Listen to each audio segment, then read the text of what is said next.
on nous pose 3 questions. Toutes les 3 légitimes. 1. Pourquoi avez-vous voté les pouvoirs spéciaux à Guy Mollet? Et donc, donnez les moyens, pouvoirs spéciaux, ces pouvoirs spéciaux, de faire la suite. 2. Pourquoi n'avez-vous pas voulu reprendre le mot d'ordre indépendance de l'Algérie? Vous en êtes tenu à paix en Algérie. Qui est, me disent ces gens, moins fort? La paix, la paix, la paix. Non, il fallait dire indépendance.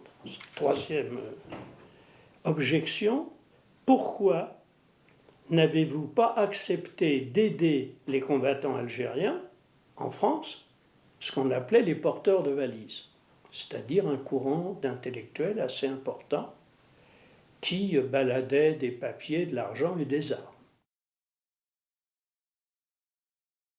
Alors donc, première question, pourquoi on a voté les pouvoirs spéciaux en mars, après une élection en janvier où la majorité s'était prononcée contre cette guerre, puisque le Parti communiste, qui avait 156 députés, et 3 ou 4 millions de voix, le Parti socialiste, et un courant avec Chaban-Delmas, il y avait un front républicain socialiste. Nous étions dans la majorité, mais pas au gouvernement. Il y avait Mitterrand au gouvernement. Mitterrand, ministre de l'Intérieur, qui en 1981 a soutenu la suppression de la peine de mort, mais qui a accepté l'exécution par guillotine de 39, pendant qu'il était ministre, dont un officier communiste qui était pied noir, qui était passé du côté qui voulait passer du côté du FLN. Voilà. Alors, des communistes, des dirigeants communistes pensent qu'on s'est trompé, qu'on a sous-estimé la volonté de Guy Mollet et des forces gouvernementales de s'engager dans la guerre. Bon, je n'étais pas un dirigeant de premier plan, je continue de penser qu'on était coincé parce que le peuple avait dit oui à la paix. Il n'était pas écrit que les socialistes iraient jusqu'au bout de la mise en place de la guerre, en nommant d'ailleurs un certain Lacoste comme résident général. Lacoste est un ancien dirigeant syndical et faux, qui était horrible. Engager la guerre. Bon. C'était pas écrit d'avance, et moi je suis des fois pour donner une chance au hasard, à la chance. Parce que, et si on avait voté contre, on nous dirait aujourd'hui, oui, vous avez laissé passer la dernière chance, que peut-être. Bon, bref, en tout cas, question légitime. Nous avons refusé tout le temps, tout en parlant du droit à l'indépendance, nous avons refusé tout le temps d'avancer comme mot d'ordre un autre mot d'ordre que la paix en Algérie, parce que nous pensions que le mot d'ordre le plus rassembleur qui pouvait faire que le peuple français, dont les enfants faisaient la guerre là-bas, le contingent avait des centaines de milliers de morts, se reconnaîtrait plus facilement dans « mettons fin à la guerre » que dans « indépendance pour les Algériens ». Nous pensions que c'était la meilleure façon de les aider. Voilà. Et évidemment, au début, il n'y avait pas grand monde pour nous faire aucun reproche, on était tout seul. Mais au fur et à mesure que la fin de la guerre s'approchait, il y avait un fort mouvement étudiant de jeunes intellectuels, il y avait un courant gauchiste, quand je dis gauchiste, c'est pas méprisant, hein, qui nous reprochait ça. Bon, je crois que le rôle d'un parti communiste n'est pas de jouer les fiers à bras, mais d'essayer de contribuer sérieusement à la solution des problèmes, et que c'était notre façon de le faire, mais ça a fait beaucoup circuler. Ça a été très compliqué. Les manifs qu'on voit de Charonne, il y a paix en Algérie. Et puis nos rapports, bon, mais ça c'est secondaire, avec le FLN n'était pas extraordinaire, ils nous tenaient à distance. Bon, il avait le droit, après tout, c'est eux qui portaient le poids principal. Nous avons toujours dit aux communistes, notre boulot c'est la politique, c'est de gagner le peuple français à en finir cette guerre, c'est notre plus belle contribution à cette cause. Si nous nous mettons à trimballer les tracts du FLN, les armes et l'argent, ben nous deviendrons un allié du FLN et le peuple n'est pas en état de le comprendre. Il dit, donc on a refusé, et il y a des communistes qui sont passés de ce côté-là, qui sont à nouveau au parti depuis. Je connais une dame magnifique. On leur a dit, vous avez le droit de le faire personnellement, mais ce n'est pas au nom du Parti communiste. Et Sartre était dans le coup, tout ça. Nous nous sommes tenus à l'idée, nous sommes un parti de la classe ouvrière et du peuple français qui combat pour la paix, sur son terrain, avec son peuple.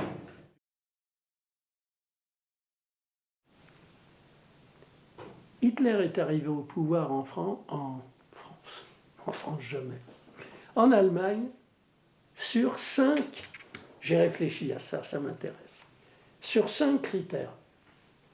Une crise économique et sociale effrayante, un désespoir national après l'échec de la guerre allemande, de la guerre de 14, l'échec, je dirais, de la politique institutionnelle, la République de Weimar,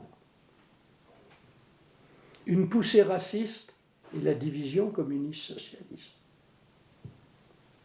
Échec national, échec social, échec politique, division, racisme. Je vois avec inquiétude que bien qu'on n'aille pas vers Auschwitz, tout ça c'est autre chose, et puis j'aime pas utiliser les mots qui trompent, mais il y a en ce moment en France une peur du déclin national, une poussée de chômage, une division, hélas, communiste-socialiste, une poussée raciste sur la base des contradictions de la crise. C'est-à-dire qu'il y a quand même beaucoup d'éléments de terreau pour une poussée d'extrême droite dans toute l'Europe. Donc, qu'avons-nous? C'est le militant communiste qui parle de ne pas mésestimer cette question. Et elle a un rapport, effectivement. Un rapport pas direct, mais relatif avec Charles.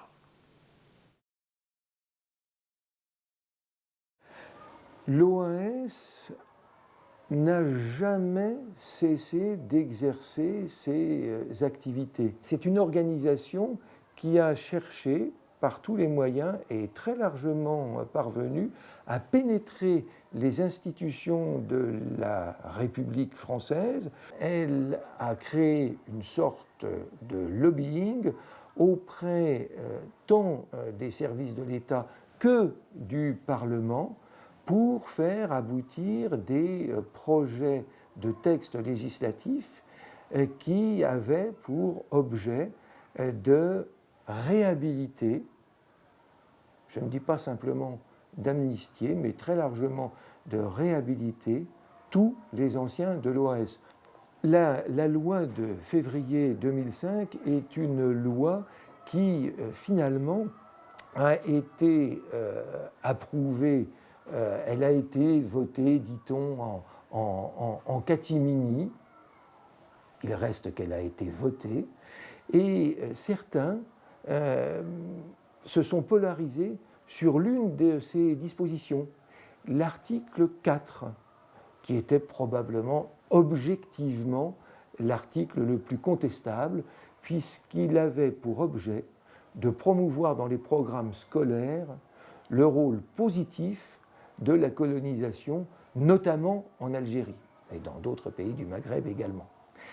Et c'est cette disposition qui, du reste, a été finalement abrogée, mais cette disposition, elle en a fait oublier d'autres, et en particulier cet article 13. L'article 13 a prévu de parachever le dispositif d'indemnisation des anciens activistes de l'OAS pour leur partie civile.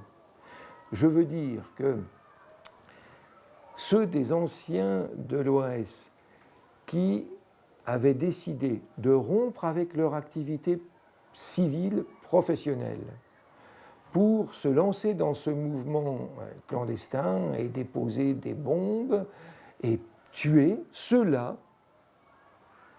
ont bénéficié d'une indemnisation pour la partie de cette vie militante au sein de l'OAS, car il n'avait pas, à ce moment, cotisé pour la retraite. Eh bien, l'État, le gouvernement et le Parlement ont voté un texte qui a permis à chacun d'entre eux de recevoir la somme de 1 250 € par trimestre d'inactivité. Alors quand on dit d'inactivité, c'est trimestre non cotisé. Mais l'activité, oui, il la déployait. C'était même de l'activisme, c'était du meurtre, c'était de l'attentat. L'OAS a été une organisation, par définition, par le développement même de son sigle, Organisation armée secrète, un mouvement terroriste. Ça a été, on dit certains, un syndicat du crime. Mais ça a été, avant tout, un creuset de l'extrême droite. Et finalement, les choses n'ont guère évolué, les hommes sont les mêmes. Le président de l'ADIMA d'OAS est une personne qui a occupé des fonctions électives. Il a été conseiller municipal à Hyères et sur une liste Front National.